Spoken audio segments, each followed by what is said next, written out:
नमस्कार सभी साथियों का स्वागत है आप सभी का आज फिर से आपके अपने YouTube चैनल के ऊपर। आज मैं आप सभी को कक्षा 9 की प्रश्नावली 1.3 के बारे में उससे जो जुड़े हुए महत्वपूर्ण तथ्य हैं और सभी प्रकार के प्रश्न हैं, आज आपको बिल्कुल डिटेल्स में, बिल्कुल अच्छे तरीके से आपको बिल्कुल आसान सरल भाषा में हिंदी माध्यम में हल करवाने जा रहा हूँ। तो मेरा ये वीडियो आप जिसे भी समझते हैं कि इस वीडियो को पहुँचना ज़रूरी है, उस तक ज़रूर पहुँचाएँ और अंत तक बने रहिए इस वीडियो में। आइए शुरू करते हैं। और अगर जिसने भी प्रश्नावली 1.1 और 1.2 का वीडियो 1.1 और 1.2 का वीडियो नहीं देखा है, पहले जाके उसे देखें, लिंक मैं डिस्क्रिप्शन में डाल दूँगा। पहले उसे कंप्लीट करें, उसके बाद में इसी वीडियो को आकर देखें। तो सबसे पहले हम शुरुआत करते हैं दशमलव प्रसार की, जिससे हमारा प्रश्न 1 संबंधित है। उस प्रश्न को समझने के लिए हमें सबसे पहले दशमलव प्रसार के बारे में समझना होगा। दशमलव प्रसार क्या होता है? तो दोस्तों दशमलव प्रसार पूरे अमूमन रूप से 2 तरह का होता है। पहला प्रसार होता है शांत और दूसरा होता है अशांत। पहला दशमलव प्रसार शांत है। शांत दशमलव प्रसार वो होता है जो दशमलव के पश्चात में अंक समाप्त हो जाते हैं, जैसे कि 0.25 दशमलव के बाद में अंकों की समाप्ति हो चुकी है, 0.21 दशमलव के बाद में अंकों की समाप्ति हो चुकी है और 2.5 दशमलव के बाद में अंक खत्म हो जाते हैं, तो उसे शांत प्रसार बोलते हैं, जैसा कि नाम से स्पष्ट है। ऐसा दशमलव प्रसार जो कि दशमलव के बाद में कुछ अंकों के पश्चात समाप्त हो जाता है, उसे शांत दशमलव प्रसार बोलते हैं। उसी के विपरीत दूसरा दशमलव प्रसार होता है अशांत दशमलव प्रसार। इस दशमलव प्रसार में हमें दो प्रकार के और वर्गीकरण देखने को मिलता है। इसमें पहला है आवर्ती और दूसरा है अनावर्ती। जैसा कि नाम से स्पष्ट है, आवर्ती में किसी एक प्रकार के संख्या की बार-बार पुनरावृत्ति होती है, जिसे हम बार से भी व्यक्त करते हैं। इसे इस संख्या पर बार लगा दिया जाता है। जो संख्या बार-बार रिपीट होती है, जो संख्या बार-बार दोहराव होती है, पुनरावृत्ति होती है, उसका बार के रूप में इसे प्रदर्शित किया जा सकता है। यानी कि हम 0.3 को 0.3 के ऊपर बार भी लिख सकते हैं। इसी प्रकार से 9.9.09 के ऊपर बार भी इसे लिखा जा सकता है। इसका मतलब किसी एक प्रकार के यदि नंबर की बार-बार पुनरावृत्ति या दोहराव हो रहा है, तो हमारे पास में जो दशमलव प्रसार है वो क्या है? आवर्ती दशमलव प्रसार है।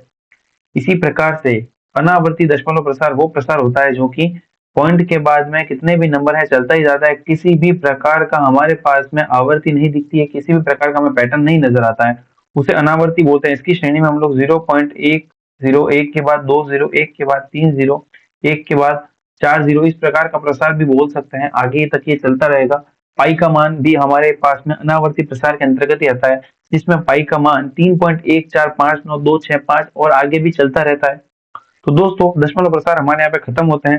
दशमलव प्रसार 2 प्रकार के, शांत और अशांत। उसके बाद में शांत का भी वर्गीकरण, आवर्ती और अनावर्ती।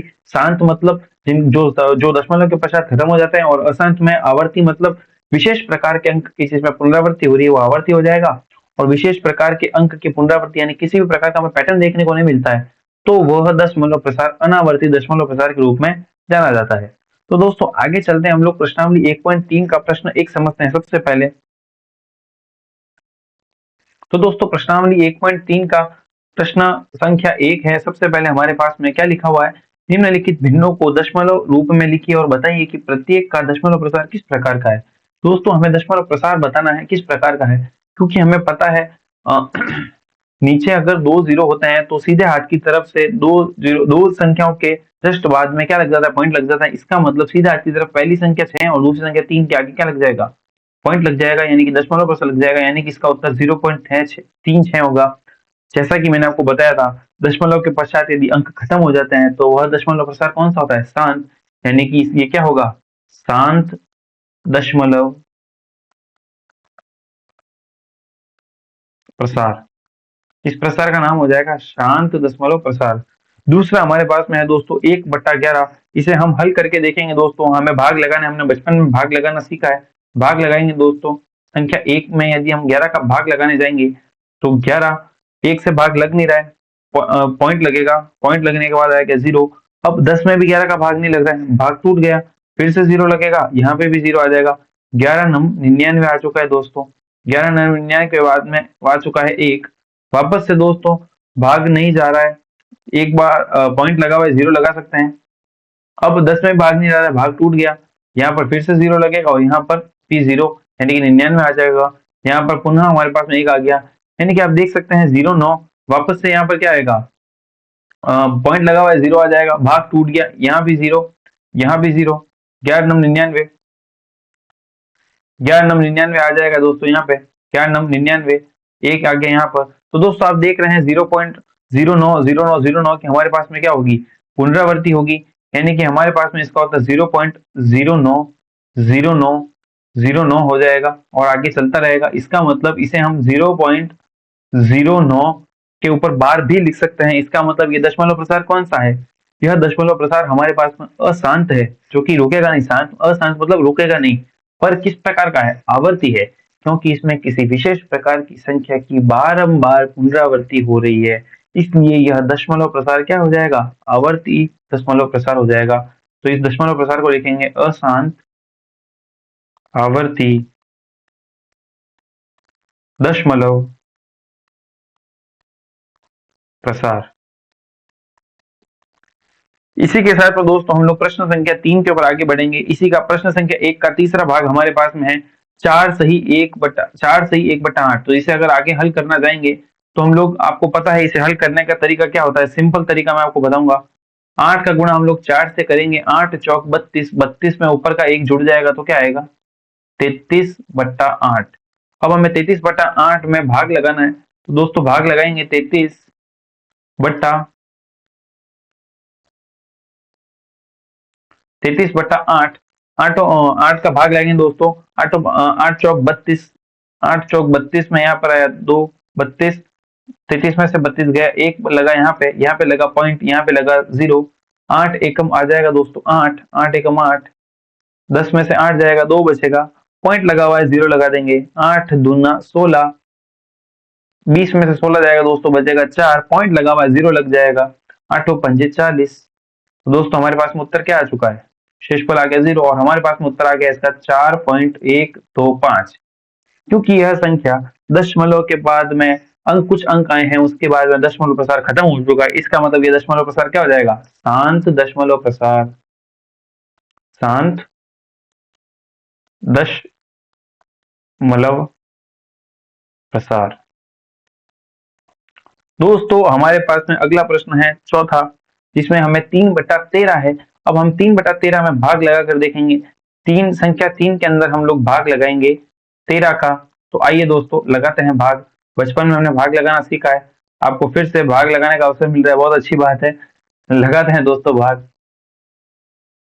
सबसे पहले संख्या 3 में 13 का भाग नहीं लगता है, तो क्या होगा, शुरुआत में ही यहाँ पर पॉइंट लग जाएगा और यहाँ पे आ जाएगा 0। 13 तिया होता है 39 नहीं लगेगा, 13 दूना 26 होगा, 13 दूना 26, 30 में से 26 जाएगा, बचेगा 4, चूंकि पॉइंट लगा हुआ है इसलिए 0 लगेगा। 13 तिया 39, 39, 40 में से 39 जाएगा, बचेगा 1, पॉइंट लगा हुआ है 0 लग जाएगा। ओहो, 10 में भाग जाता नहीं है, भाग टूट गया। भाग टूटेगा तो यहाँ पर भी 0 और यहाँ पर भी 0। अब आएगा 13 सत्ते कितना होता है, 91, तो 13 सत्ते 91 आता है यहाँ पे और यहाँ पे आ जाएगा 9। दोस्तों पॉइंट लगा हुआ है 0 लगा देंगे, 13 सत्ते 91, 13 छिंग 78 होगा, तो 13 छिंग 78, 78 में से 90 जाएगा, बचेगा 90 में से 78 जाएगा, बचेगा 12, पॉइंट लगा हुआ है 0 लग जाएगा। 13 9 117, 117 यहाँ पे आ जाएगा, बचेगा 3।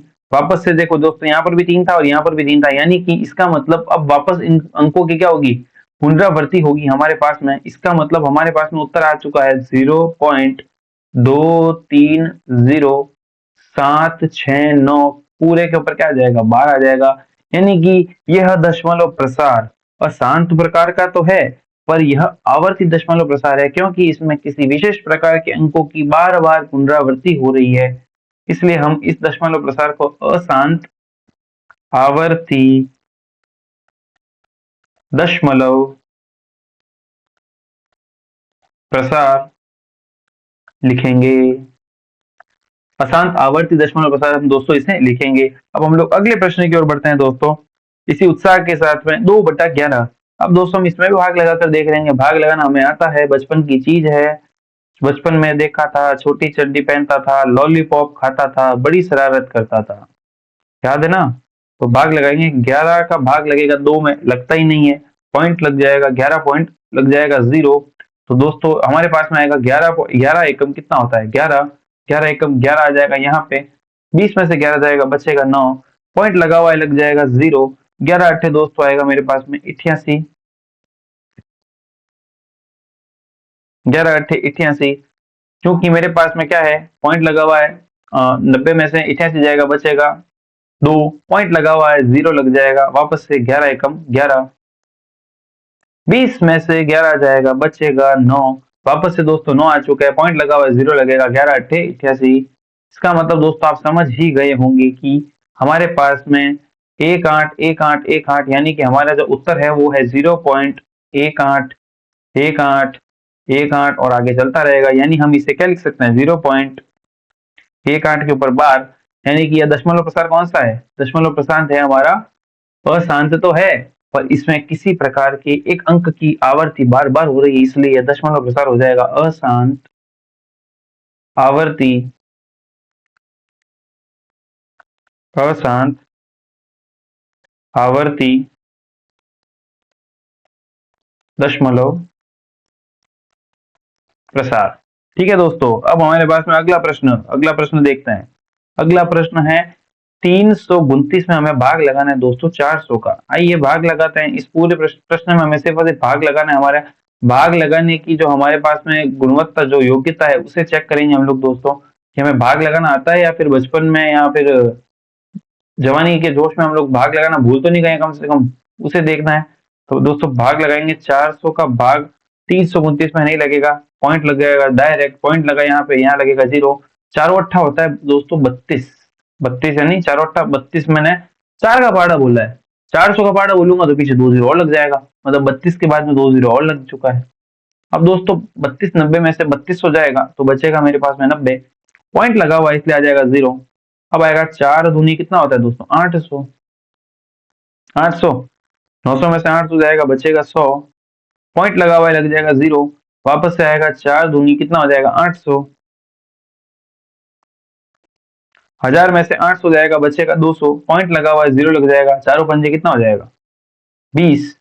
क्योंकि मैंने पाठा बोला था 4 का, पीछे लग जाएगा 2 0, ये हो जाएगा कैंसिल, यानी हमारे पास में उत्तर कितना है 0.8225। पॉइंट के बाद में एक एक अंक को बोला जाता है। तो दशमलव प्रसार कौन सा हो जाएगा, तो दशमलव प्रसार हो जाएगा शांत दशमलव प्रसार।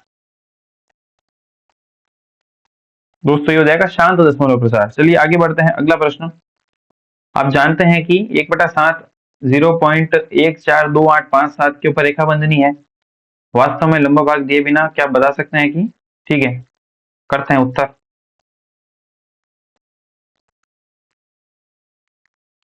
यदि दोस्तों हमारे पास में 1/7 कितना दिया हुआ है, 1/7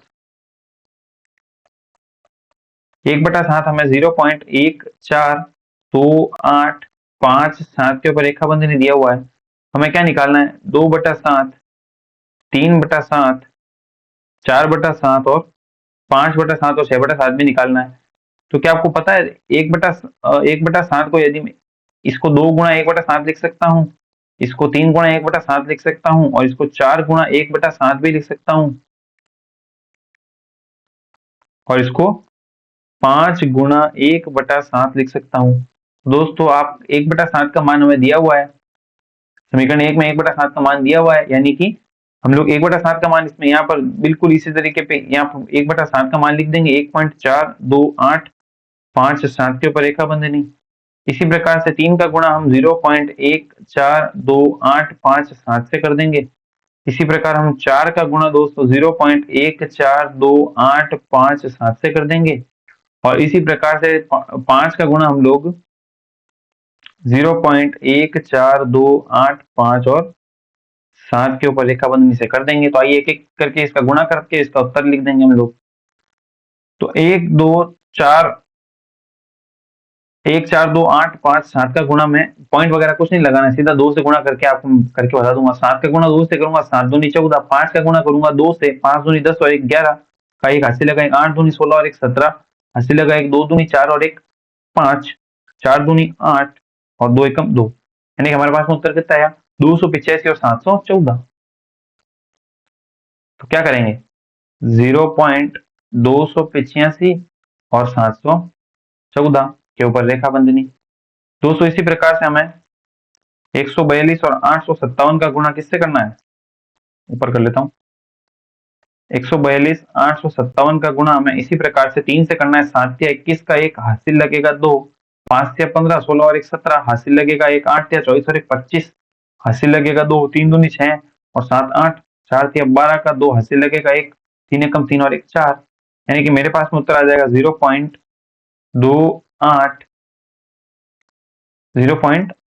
0.428571 के ऊपर रेखा बंधनी। इसी प्रकार से आप ये अगला अगर करना चाह रहे हैं तो आप स्वयं करके देखिएगा, और अगर आपको इसमें उत्तर चाहिए तो आपको मेरे टेलीग्राम चैनल के ऊपर आप जुड़ जाइएगा। टेलीग्राम चैनल के ऊपर आपको इस फाइल में इसका पूरा उत्तर मिल जाएगा। टेलीग्राम चैनल लिंक डिस्क्रिप्शन में आपको मिल जाएगा दोस्तों, लिंक का मिल जाएगा डिस्क्रिप्शन में। अगला हमारे पास में है प्रश्न दोस्तों, यह महत्वपूर्ण प्रश्न है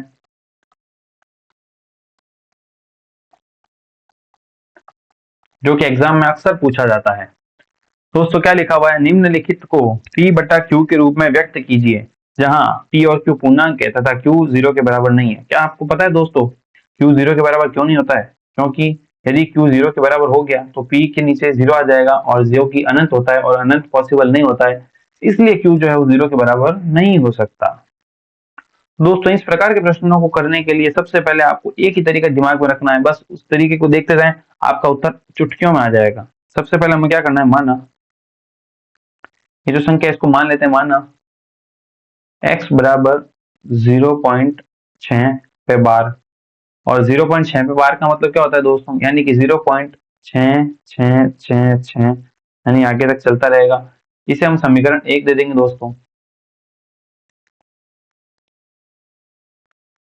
अब क्योंकि हमारे पास में आप देख सकते हैं रेखा बंधनी सिर्फ और सिर्फ एक संख्या पर है, इसलिए हम लोग इस समीकरण का गुणा किससे करेंगे, 10 से करेंगे। समीकरण 1 को 10 से गुणा करने पर, तो दोस्तों गुणा उल्टे हाथ की तरफ भी होगा, सीधा हाथ की तरफ, दोनों पक्षों में गुणा होता है, यानी 10 का गुणा x से होगा तो 10x, और किसी भी संख्या का गुणा अगर दशमलव संख्या का गुणा होता है तो दशमलव अंक जो है एक आगे खिसक जाता है, यानी कि दशमलव अंक एक आगे खिसक कर हमारे पास में उत्तर क्या आ जाएगा, 6.6666 आगे बढ़ता ही रहेगा। ये हो जाएगी दोस्तों हमारे पास समीकरण 2। अब हम लोग क्या करेंगे, सीधा सा समीकरण 2 में से समीकरण 1 को घटा देंगे। समीकरण 2 में से समीकरण 1 को घटाने पर, तो दोस्तों उल्टे हाथ से उल्टे हाथ घटाएंगे और सीधा हाथ से सीधा हाथ घटाएंगे। कहने का मतलब यह है 10x में से 9x, 10x में से x घटाएंगे, 10x माइनस x, और 6.6666 डैश डैश डैश में से 0.6666 डैश डैश डैश को घटाया जाएगा। तो दोस्तों 10x में से एक बार x जाएगा तो कितनी बार, 9 बार x बच जाएगा। इसी प्रकार आपको यदि 6.666 को घटाने में दिक्कत आ रही है तो पॉइंट के नीचे पॉइंट लिखेंगे, उसके बाद में 0 यहाँ पे, और 6 दोस्तों आपको पता है 6 में 6 जाएगा, यहाँ पर 0 0 0 आता रहेगा, पॉइंट के नीचे पॉइंट, और यहाँ पर आ जाएगा 6, यानी कि हमारे पास में उत्तर कितना आ जाएगा, इस पूरे का उत्तर आएगा 6, यानी कि x का मान हमारे पास में 6/9 आ चुका है, जो कि आगे और 3 के पहाड़े से कट रहा है। दोस्तों 3 का पहाड़ आप सभी को याद है, कितना होगा, 3 3 दूना 6 और 3 तिया 9, यानी कि हमने x को किस रूप में लिख दिया है, यानी कि दोस्तों हम लोगों ने x को p बटा क्यू के रूप में लिख चुके हैं, यानी कि हमने x को क्या लिख दिया है, x बराबर 2/3 आ चुका है, जो कि p बटा क्यू का रूप है। हमने प्रश्न की जो डिमांड थी उसको पूरा कर चुके हैं और हमारे पास में उत्तर आ चुका है। पहला प्रश्न हल हो गया। अब हम लोग हल करेंगे इसी के साथ में इसी ही तर्ज पर दूसरा प्रश्न हल करने जा रहे हैं। आइए दोस्तों दूसरा प्रश्न क्या है दोस्तों, इससे भी उसी प्रकार, माना x बराबर 0.47 के ऊपर रेखा बंधनी, यहाँ पर रेखा बंधनी सिर्फ और सिर्फ 7 के ऊपर है, तो ध्यान रखना है। हम इसे कैसे लिखेंगे, x बराबर 0.4777 और अनंत तक चलता रहेगा, यह हो जाएगा दोस्तों समीकरण 1। तो हम क्या करेंगे, सबसे पहले इसे एक पॉइंट आगे खिसकाएंगे, इसका मतलब समीकरण 1 को 10 से गुणा करने पर, तो समीकरण 1 को 10 से गुणा करना है, यानी कि 10 का गुणा x से हो जाएगा 10x, और 0.4777 का गुणा अगर 10 से होता है तो 0.1 संख्या आगे खिसक जाएगा, यानी कि 4.7777 हमारे पास में आ जाएगा। ये हो जाएगा समीकरण 2। अब आप देख सकते हैं समीकरण 2 में से अगर मैं समीकरण 1 को घटाता हूँ तो 4.777 और 0.4777, मेरे पास में पॉइंट के बाद में पूरा 0 नहीं आ रहा है। क्यों नहीं आ रहा है? यहाँ पे 0 यहाँ पर 3 आ रहा है, पॉइंट के बाद में 3 आ रहा है, जो कि हमें इस प्रश्न को हल करने में थोड़ी सी दुविधा दे सकता है, थोड़ी सी नहीं बहुत ज्यादा दुविधा दे सकता है। इसलिए हम लोग क्या करेंगे, एक बार इसको एक बार और 10 से गुणा करेंगे, यानी कि समीकरण 2 को 10 से गुणा करने पर, 10 से गुणा करने पर, मैंने आपको इसका कारण भी बता दिया है कि हम लोग इसको दूसरी बार 10 से गुणा क्यों कर रहे हैं। ठीक है, तो 10 समीकरण 2 का यदि 10 से गुणा करूंगा तो 10 का गुणा x से होगा, 10x का गुणा 10 से होता है तो 100x आ जाएगा, और 4.7 का गुणा हो जाएगा तो 47.777, और अनंत तक 7 हमारे पास में उत्तर आ जाएगा, समीकरण 3। अब दोस्तों समीकरण 3 में से क्या कर दूंगा, मैं समीकरण 2 को घटा दूंगा। अब दोस्तों आराम से ये घट भी जाएगा, समीकरण 3 में से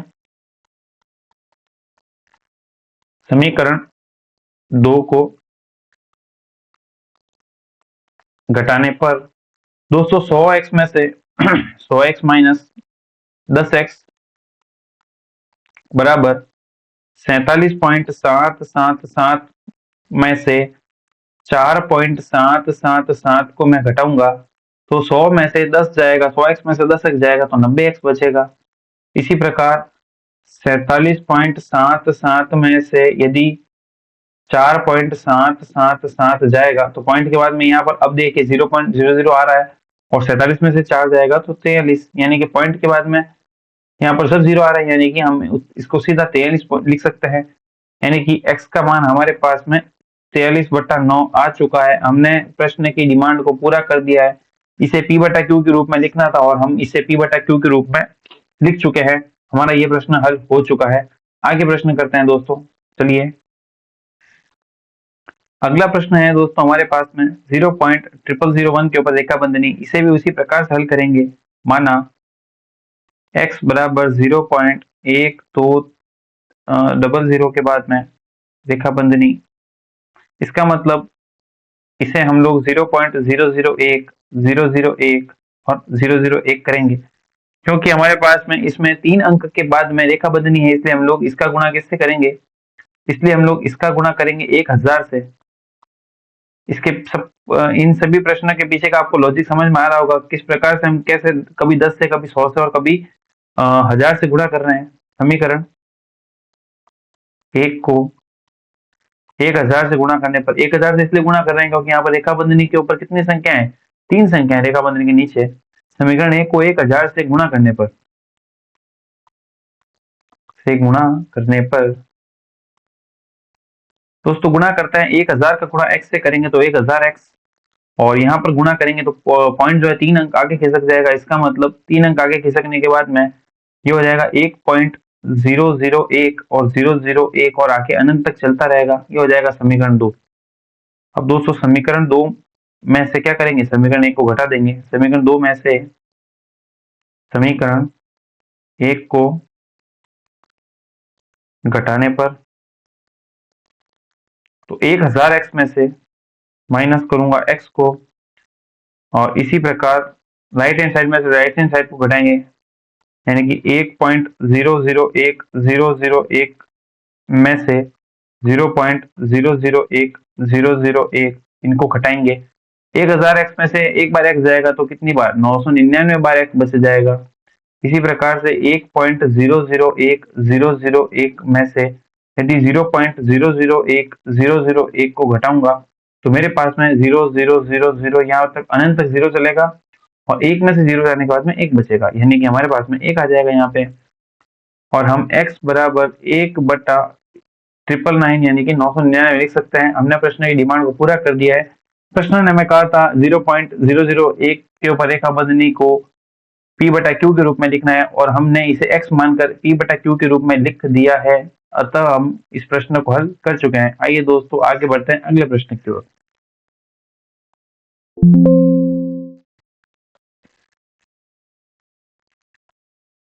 अगला प्रश्न है दोस्तों हमारे पास में 0.0001 के ऊपर रेखा बंधनी। इसे भी उसी प्रकार से हल करेंगे। माना x बराबर 0.1200 के बाद में रेखा बंधनी। इसका मतलब इसे हम लोग 0.001, 001 और 001 करेंगे, क्योंकि हमारे पास में इसमें 3 अंक के बाद में रेखा बंधनी है, इसलिए हम लोग इसका गुणा किससे करेंगे? इसलिए हम लोग इसका गुणा करेंगे 1000 से। इसके इन सभी प्रश्नों के पीछे का आपको लॉजिक समझ में आ रहा होगा, किस प्रकार से हम कैसे कभी 10 से, कभी 100 से और कभी 1000 से गुणा कर रहे हैं। समीकरण 1 को 1000 से गुणा करने पर, 1000 से इसलिए गुणा कर रहे हैं क्योंकि यहाँ पर रेखा बंधनी के ऊपर कितनी संख्याएं हैं? 3 संख्याएं रेखा बंधनी के नीचे। समीकरण 1 को 1000 से गुणा करने पर,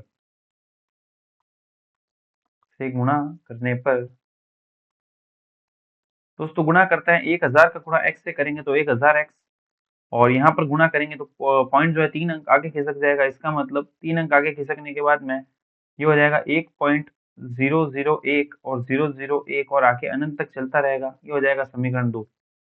अब दोस्तों समीकरण 2 में से क्या करेंगे? समीकरण 1 को घटा देंगे। समीकरण 2 में से समीकरण 1 को घटाने पर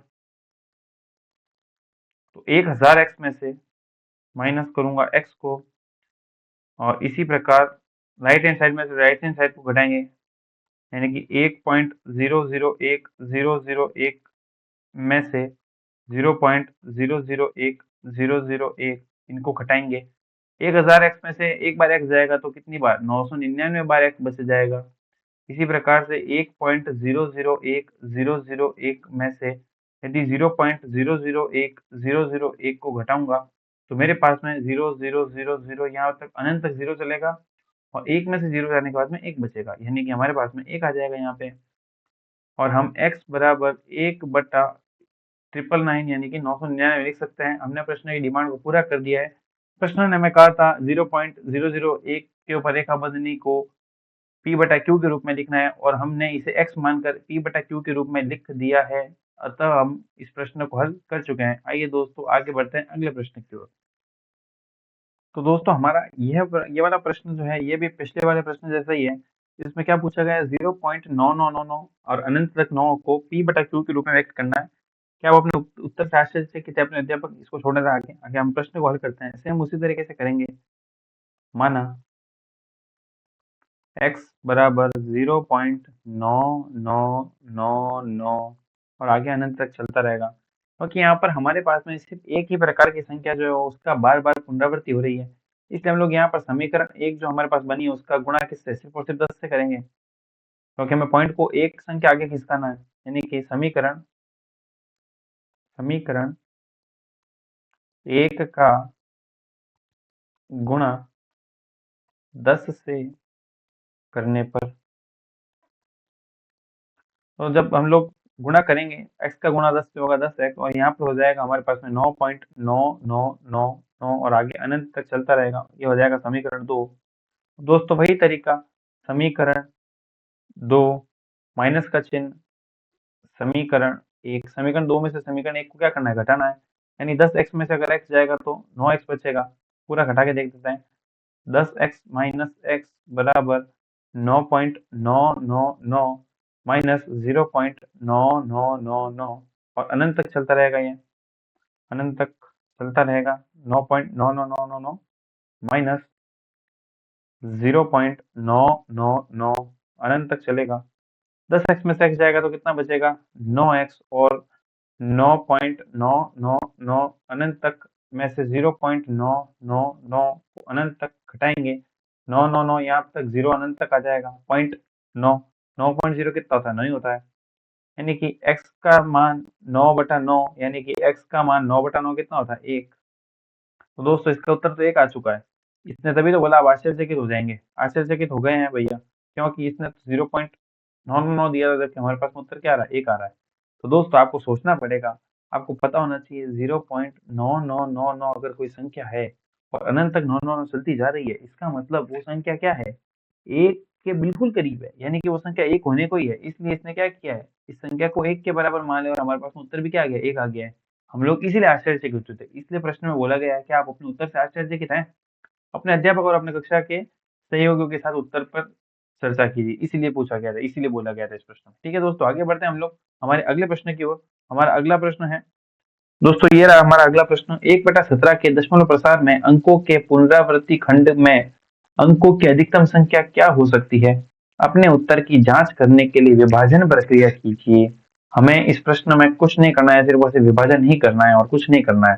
दोस्तों कुर्सी की पेटी बांध दीजिए क्योंकि मौसम खराब होने वाला है। क्योंकि इस प्रश्न में हमें विभाजन करना है और 17 का पहाड़ा बोलना है। 17 का पहाड़ा अगर दोस्तों आपको नहीं आता तो मैं यहाँ पे लिख देता हूँ। 17 एकम 17 दूना 34, 17 तिया 51, 17 चौक 68, 17 पंजे 85, 17 छिंग 102, 17 सत्ते 119, 17 अट्ठे 136, 17 नम 153 और 17 दाएं होता है 170।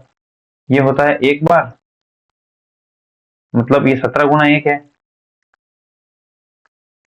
ये एक बार, दो बार, तीन बार, ये तो करके देख लेंगे। ठीक है, तो दोस्तों हम लोग भाग लगाते हैं।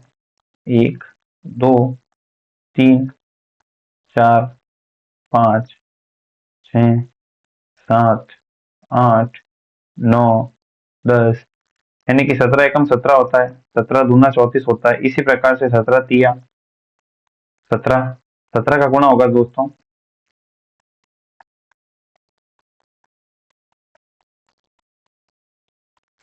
अगर आपको 17 का पहाड़ा नहीं आता, 17 का पहाड़ा मैंने सामने आपके लिख दिया है। अब हम दोस्तों भाग लगाने जा रहे हैं। एक में हम लोग भाग लगाएंगे 17 का। तो दोस्तों सबसे पहले क्या लग चुका है, यहाँ पे पॉइंट आ गया है और 0 का 0 आ चुका है। क्योंकि यहाँ पर भाग जाता नहीं है इसलिए क्या हो जाएगा, यहाँ पर भाग जा नहीं रहा है इसलिए 0 हो जाएगा। भाग टूट चुका है इसलिए यहाँ पर फिर से 0 आ जाएगा और यहाँ पर भी 0 आ जाएगा। अब दोस्तों यहाँ पर देखते हैं हम लोग 17 पंजे कितना आएगा, 85।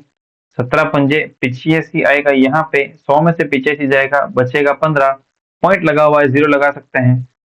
अब 17 सत्ते 119, 17 नम 153 भी नहीं, 17 अट्ठे 136, यानी कि 17 अट्ठे 136 के बाद में 150 में से 36 136 जाएगा तो बचेगा 14। पॉइंट लगा हुआ है, 0 लग जाएगा। अब वापस से आएगा 17 अट्ठे 136, यानी कि 17 अट्ठे 136, 140 में से 36 136 जाएगा तो बचेगा 4। पॉइंट लगा हुआ है, 0 लग जाएगा।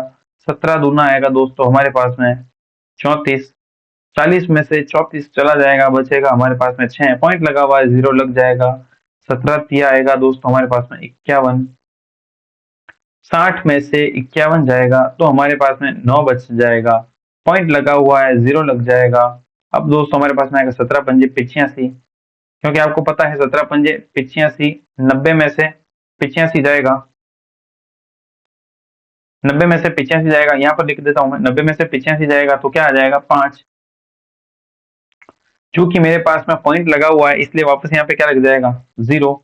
अब आएगा मेरे पास में 17 दूना वापस से 34, 50 में से 34 जाएगा, बच जाएगा 16। पॉइंट लगा हुआ है, 0 लग जाएगा।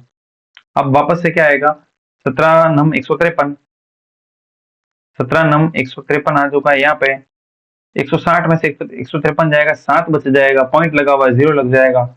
17 चौक 68, 17 चौक 68, 70 में से 68 जाएगा, 2 बचेगा। पॉइंट लगा हुआ है, 0 लग जाएगा। वापस से 17 एकम 17, 20 में से 17 जाएगा, 3 बचेगा। पॉइंट लगा हुआ है, 0 लग जाएगा। वापस से 17 एकम 17, यहाँ पर बचेगा 13। 13 को यहाँ पे लिख देता हूँ 13। अब दोस्तों यहाँ पर आ चुका है हमारे पास में 13। पॉइंट लगा हुआ है, 0 अपने आप लग जाएगा, यानी कि 17 सत्ते 119 आएगा हमारे पास में। यहाँ पे 17 सत्ते 119 बचेगा हमारे पास में 11। पॉइंट लगा हुआ है, 0 लग जाएगा। 100 आया है, 17 सत्ते 119 नहीं आएगा, 17 छिंग 102 आएगा हमारे पास में। 110 में से 102 जाएगा, बचेगा 8। पॉइंट लगा हुआ है, 0 लग जाएगा।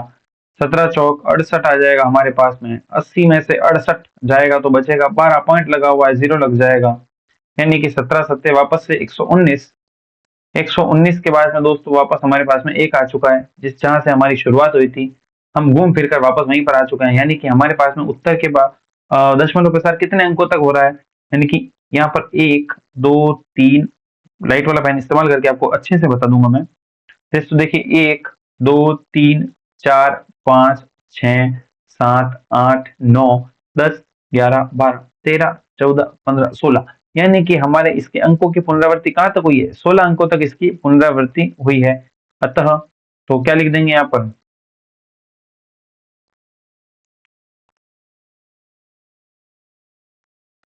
16 अंकों तक, 16 अंकों तक पुनरावृत्ति खंड में कितनी संख्या है, 16 संख्या, 16 संख्या लिख देंगे। अतः खंड में कितनी संख्या है, 16 संख्याएं है।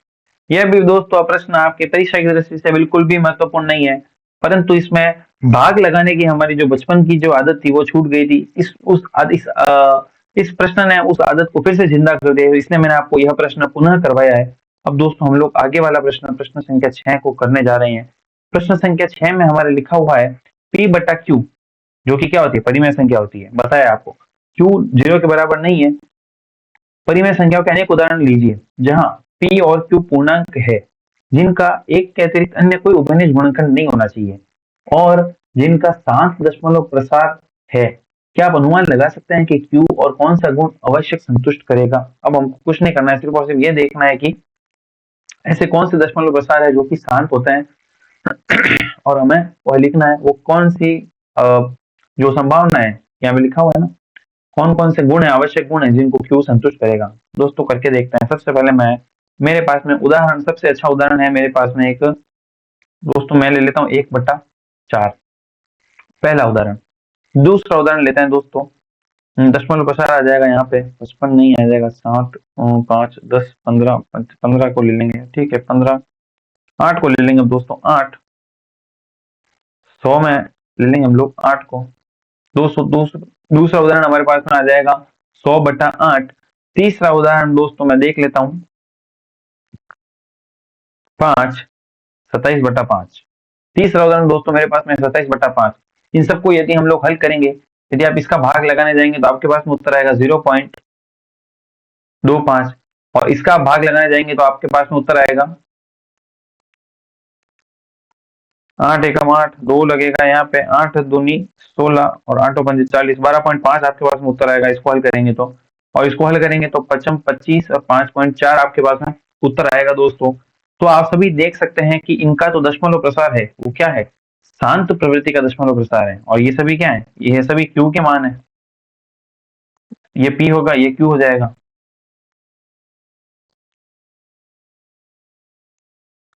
अब इसमें इसको 50/4 ले लेंगे, 25/2, बात एक ही है, 25/2, यानी कि ये हो जाएगा P/Q, ये भी हो जाएगा P/Q। दोस्तों आप देख सकते हैं P/Q के अंदर क्या चीज आपको जो दिख रही है वो एक क्या बोल रहे हैं, उभयनिष्ठ गुणनखंड नहीं है, जिसका आप अनुमान Q का कौन सा गुण आवश्यक है, संतुष्ट होना चाहिए।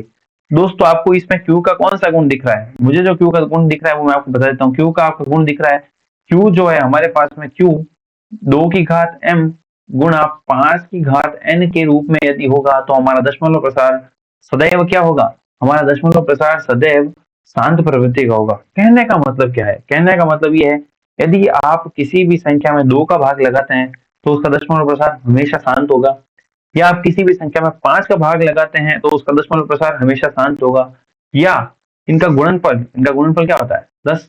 यदि आप किसी संख्या में 10 का भी भाग लगाएंगे तो भी आपका दशमलव प्रसार हमेशा क्या होगा, शांत प्रवृत्ति का होगा। यानी कि आपको ये बात ध्यान में रखनी है, यदि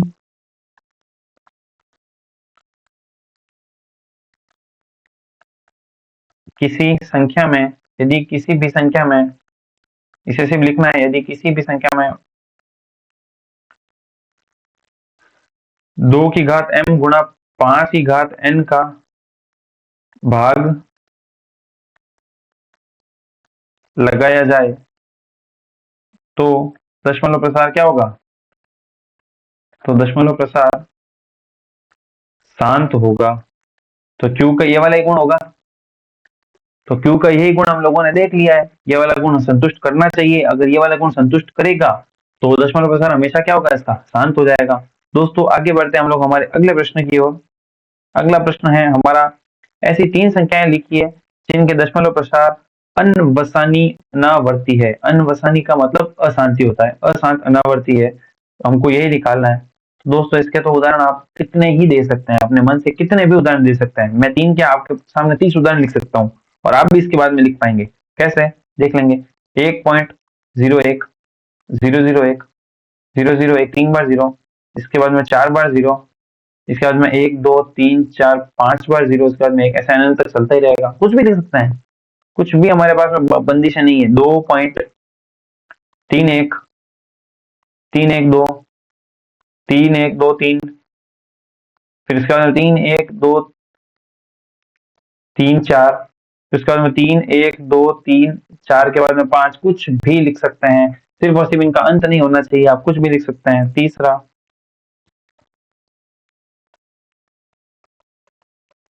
तीसरा दोस्तों उदाहरण, जैसे मैं मान लेता हूँ 5.20, इसके बाद में 2 के बाद में 2 0, इसके बाद में 2 के बाद में 3 0, 2 के बाद में 4 0, 2 के बाद में 1 2 3 4 5 0, ऐसे अनंत तक चलता रहेगा। कुछ भी लिख सकते हैं। तो ऐसे 3 लिख दिए मैंने, आप लोग अपनी मर्जी से कुछ भी बनाकर आगे और कर सकते हैं इसको। दोस्तों आगे हम हमारे अगले प्रश्न की ओर बढ़ते हैं इसी उत्साह के साथ में। प्रश्न संख्या 8, 5/7 और 9/11 के बीच 3 अलग अलग अपरिमेय संख्या निकालनी है। अपरिमेय संख्या आपको पता होनी चाहिए क्या होती है। अपरिमेय संख्या होती है,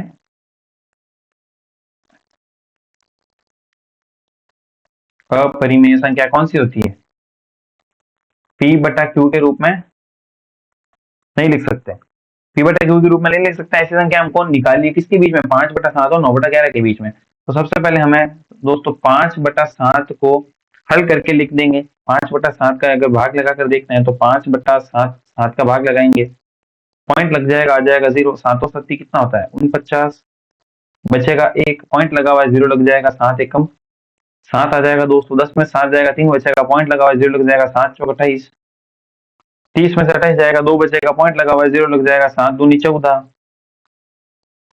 20 में से 14 जाएगा, 6 बच जाएगा, पॉइंट लगा हुआ है, 0 लग जाएगा, 7 8 56।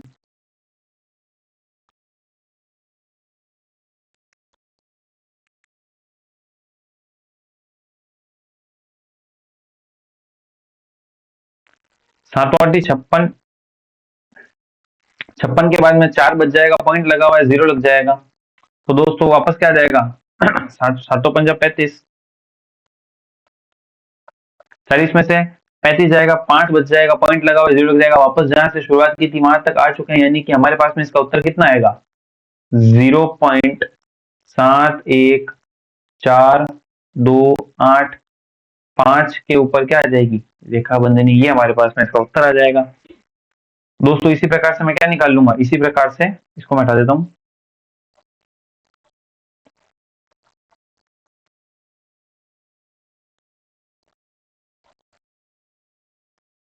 इसी प्रकार से दोस्तों 9/11 हम लोग निकाल लेंगे। 9/11 कैसे निकालेंगे? वही तरीका, 9 में क्या लगाएंगे? 11 का भाग लगाएंगे, क्योंकि 11 है, 11 से 9 का भाग नहीं जा रहा है, पॉइंट लगेगा यहाँ पर 0। 11 8 आ जाएगा 88, 2 बचेगा, 0 आ जाएगा यहाँ पर, 11 एकम 11।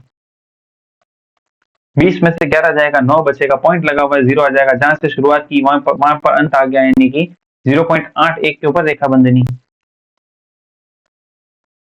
अब दोस्तों हमें इनके बीच में अपरिमेय संख्याएं लिखनी है। अब आपको पता होना चाहिए, कुछ नहीं करना है, कितनी? 3 लिखनी है ना, यानी कि 0.71428 से तो बड़ी होनी चाहिए और 0.81 रेखा बंधनी से वो छोटी होनी चाहिए। तो ऐसी 3 संख्या मैं आसानी से आपके सामने लिख के बता दूंगा। कैसे दोस्तों? 0.71 से बड़ा क्या हो जाएगा? 0.72 हो जाएगा, उसके बाद में 1 0 लगा दिया। उसके बाद में 7 2 हो जाएगा, 2 0 लगा देंगे, 7 2 हो जाएगा, 3 0 लगा देंगे। ऐसे हमारे पास में अंक चलता रहेगा। कुछ भी लिख सकते हैं, कुछ भी। 7 2 आ गया। अब इसके बाद में अगर मैं 7 5 कर देता हूँ, 7 5 के बाद में 1 लिख दिया, 7 5 के बाद में 2 लिख दिया, 7 5 के बाद में 3 लिख दिया, 7 5 के बाद में 4 लिख दिया। ऐसे अनंत चलता रहेगा। ये संख्या भी इससे बड़ी है और इससे छोटी है। तीसरा दोस्तों मैं तीसरा ले लेता हूँ, 0.7 के बाद में 9 ले लेता हूँ और इसके बाद में 1 ले लूंगा एक बार। अब उसके बाद में वापस से 7 9 2 बार 1 ले लूंगा, उसके बाद में 7 9 3 बार 1 ले लूंगा, उसके बाद में 7 9 1 2 3 4 बार एक ले लूंगा, कुछ भी लिख सकते हैं। आपको एक पैटर्न बना देंगे। बस क्या होना चाहिए, दशमलव प्रसार ये खत्म नहीं होना चाहिए। क्या कुछ भी 3 संख्या लिखनी थी, तीनों संख्या लिख दी है, जो कि 0.71 और 0.81 के बीच में आ रही है। और ये क्या है, अपरिमेय संख्या है। ये सब कौन सी संख्या है, अपरिमेय संख्या है। और अपरिमेय संख्या क्या होती है, जिनको हम पिवट के रूप में नहीं लिख सकते हैं। अगला प्रश्न, प्रश्न संख्या 9 और हमारी आज की कक्षा का अंतिम प्रश्न। प्रश्न ये है कि बताइए कौन निम्नलिखित में से कौन कौन सी संख्याएं परिमेय है और कौन कौन सी संख्या अपरिमेय है। तो दोस्तों रूट 23 का मान नहीं निकलता है हमारे पास में। रूट 23 का मान नहीं निकलता है, इसका मतलब रूट 23 क्या है, एक अपरिमेय संख्या है। और अपरिमेय संख्या कौन कौन सी होती है, इसके साथ मैं आपको बता देता हूँ। Root 2, root 3, root 5, root 7, root 8, 2 root 2 हो जाएगी, रूट 8 2 रूट 2 हो जाती है, लिखने की जरूरत नहीं। रूट 9 3 हो जाता है, रूट 11। ऐसी संख्या क्या होगी, ये सभी संख्या क्या है, अपरिमेय संख्या है, जिनका रूट में कोई मान नहीं निकलता है। तो दोस्तों रूट 225 अपरिमेय संख्या होगी, दिमाग लगाइए, ऊपर वाले का इस्तेमाल कीजिए, नहीं होगी, क्योंकि रूट 225 का मान हमारे पास में 15 होता है, जो कि एक परिमेय संख्या है। परिमेय संख्या क्यों हो जाएगी 15, क्योंकि हम 15 को 15/1 यानी कि P/Q के रूप में लिख सकते हैं। 15 को क्या लिख सकते हैं, 15/1 लिख सकते हैं। तो 15 क्या हो जाएगी, परिमेय संख्या हो जाएगी। हालांकि 15 जो है पूर्णांक भी है, प्राकृत संख्या भी है, पूर्ण संख्या भी है, पर हमें यहाँ पर सिर्फ और सिर्फ वर्गीकरण किसमें पूछा है, परिमेय और अपरिमेय पर पूछा है। ठीक है, तो परिमेय हमको जितना पूछा उतना बताएंगे। परिमेय संख्या ऊपर वाली अपरिमेय संख्या, नीचे वाली परिमेय संख्या। तीसरा हमारे पास में 0.379 है। आगे अगर मैं इसको हल करना चाहूं तो 0.3796 भाग पॉइंट हटेगा तो नीचे 4 बार 0, यानी कि हमने इसको P/Q के रूप में लिख चुके हैं, यानी कि 3796 भाग 1 2 3 4 के रूप में लिख दिया। तो क्या हो जाएगी, परिमेय संख्या हो जाएगी, क्योंकि हमने इसको P/Q के रूप में लिख दिया। तो ये परिमेय संख्या हो गई। P/Q के रूप में लिखते ही संख्या कौन सी हो जाती है, परिमेय संख्या। क्योंकि यहाँ पर देखो दशमलव प्रसार चलता रहेगा अनंत तक, तो हम लोग इसको P/Q के रूप में नहीं लिख सकते, तो ये क्या हो जाएगी, अपरिमेय संख्या हो जाएगी, क्योंकि हम लोग इसको P/Q के रूप में नहीं लिख सकते हैं। नहीं समझ में तो लिख देंगे, P/Q में नहीं लिख सकते, बस खत्म हो गया हमारे पास में। तो दोस्तों प्रश्नावली 1.3 कक्षा 9 चैप्टर 1 अध्याय 1 की खत्म हो चुकी है आज। अगर आपने आज का ये पूरा लेक्चर, पूरा जो हमारी कक्षा थी पूरी अटेंड की है, तो आपने अपने एग्जाम में होने वाले फियर को खत्म कर दिया है। अब दोस्तों आगे ही बने रहिएगा इसी चैनल के ऊपर, मैं आगे ही इसी प्रकार से आगे की कक्षाएं आपके लिए हिंदी माध्यम में लेकर आऊंगा। दोस्तों तब तक ख्याल रखिए, अपने आसपास सफाई बरकरार रखिए। तो दोस्तों जय हिंद, जय भारत।